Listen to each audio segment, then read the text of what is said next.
ঝালকাঠি নথুল্লাবাদ মাধ্যমিক বিদ্যালয়ের প্রধান শিক্ষক তোফাজ্জল হোসেনের উপর হামলা ও তার পদত্যাগের ঘটনাকে কেন্দ্র করে উত্তাল ঝালকাঠি। শিক্ষক ও অভিভাবকরা পালন করছেন পাল্টাপাল্টি মানববন্ধন। পরিস্থিতি নিয়ন্ত্রণে মাঠে মোতায়েন করা হয় অতিরিক্ত পুলিশ ও সেনা সদস্য।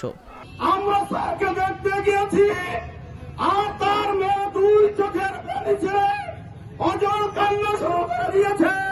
আজকে পথে ঘাটে লাঞ্ছিত হচ্ছে শিক্ষকরা। এভাবে কি চলতে পারে?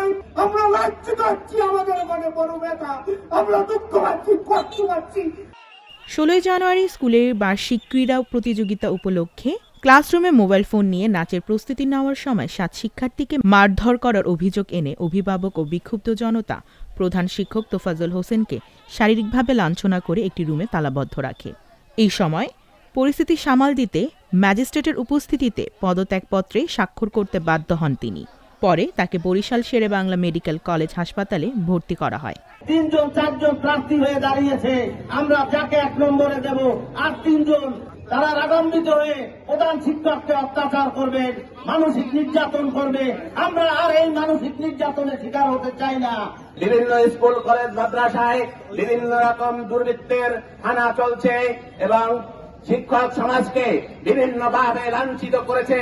আমরা এর প্রতিবাদ করি এবং যারা এটা করেছে তাদের দৃষ্টান্তমূলক শাস্তির ব্যবস্থা করা হোক। শিক্ষক লাঞ্ছনার প্রতিবাদে রোববার জেলা প্রশাসক কার্যালয়ের সামনের সড়কে সম্মিলিত শিক্ষক সমাজের ব্যানারে মানববন্ধন হয়। অংশ নেন বিভিন্ন শিক্ষা প্রতিষ্ঠানের শিক্ষক ও কর্মচারীরা। ঘণ্টাব্যাপী এই কর্মসূচিতে দাবি তোলা হয় শিক্ষক লাঞ্ছনার সুষ্ঠু তদন্ত এবং জড়িতদের শাস্তি নিশ্চিত করার।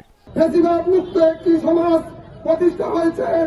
আজকে মানুষ স্বাধীনভাবে কথা বলছে, স্বাধীনভাবে চলাফেরা করছে, তারপরেও কেন এরকম অপ্রীতিকর ঘটনা ঘটবে?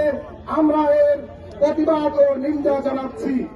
অন্যদিকে প্রধান শিক্ষকের অনিয়ম ও স্বেচ্ছাচারিতার প্রতিবাদে জেলখানা সড়কে মানববন্ধন করেন অভিভাবক ও স্থানীয়রা।